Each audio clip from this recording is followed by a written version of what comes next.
Hi, I'm sitting in front of our switchgear here. This is the Siemens 8DJH. We're doing an integration project with Siemens, and this is some fully remote operated 11 kV switchgear. You can see there's no indicator buttons and push buttons on the top.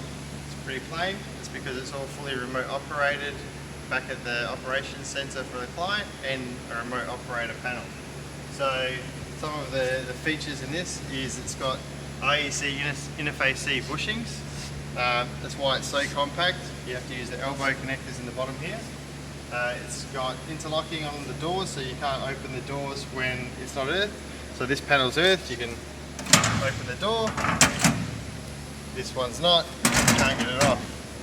You can see it's got a lot of mechanical strength here, and so it's IEC arc flash contained. It's bottom venting for the arc flash gases, so if you're in front of this gear and there's an arc flash event, you're safe, don't have to worry. So as you can see, we've got a couple of these to do over here. We're going to be doing 3 over the next 12 weeks, and they'll be delivered to site, fully commissioned, ready to go, and then we're going to turn them on.